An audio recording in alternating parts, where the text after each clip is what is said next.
My name's Father Thomas Joseph White. I'm the rector of the Angelicum, which is the Dominican Order's university in Rome. And I'd like to talk to you today a little bit about Hyacinthe-Marie Cormier. Hyacinthe-Marie Cormier was born in 1832 and he died in 1916. He was one of the great figures of the Dominican Order in 19th and early 20th century. He was a really gifted young student, brilliant musician, and he went to first major seminary in France, but he felt a kind of calling to the Dominican life and to the religious life, and he eventually got permission to enter the Dominicans. In the early 19th century in France, when he's born in 1832, it's a very secular world in a very purposeful sense. And so the church is really banned from public life in many respects. And he's part of a whole movement to bring back Catholic intellectual life and religious life in the modern world. And the way he wants to do that is primarily through concentrated life of prayer, but also through the life of the intellect. Cormier was a mystic. He had an extremely profound life of recollection, of prayer, of devotion. He was often seen in a good way, lost in contemplation.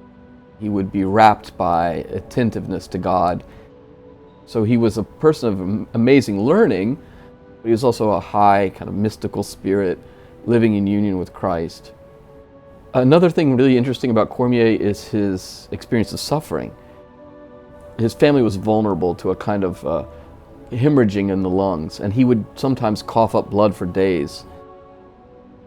And so he was seen as too weak to live the Dominican life at the beginning because he had too many of these episodes. And the paradox is he lived to be really rather old and accomplished a huge amount in his life.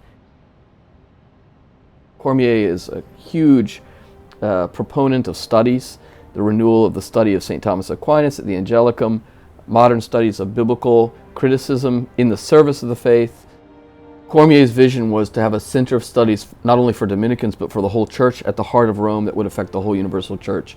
And it was very prophetic. Some decades after he founded the Angelicum or refounded it, a young priest named Karol Wojtyla came to study here, and that person would go on to become one of the most important theologians and spiritual mentors of the 20th century, and certainly one of the great spiritual popes of our age. So Cormier did a lot of interesting things. He brought a lot of the brightest young Dominican priests in the world to teach at the Angelicum. So he wanted the best, young minds to come to Rome and study here. The thousands of clergy, religious, and lay people who've come to the Angelicum in the last 120 years has been of an enormous and unspeakable fruitfulness for the church. So he's a distinctively modern figure because he's kind of putting together this response to the challenge of secularization with this reform of the Dominican order. And at the same time, he's doing all this in a life of prayer and contemplation of God. So it's a kind of beautiful harmony or synthesis of life between nature and grace. So that speaks to us in our sense of complexity. What is it to be a Christian in the midst of the modern world? Well, it's complicated, but that complexity can have a unity from above. And that's a beautiful thing about Cormier's life.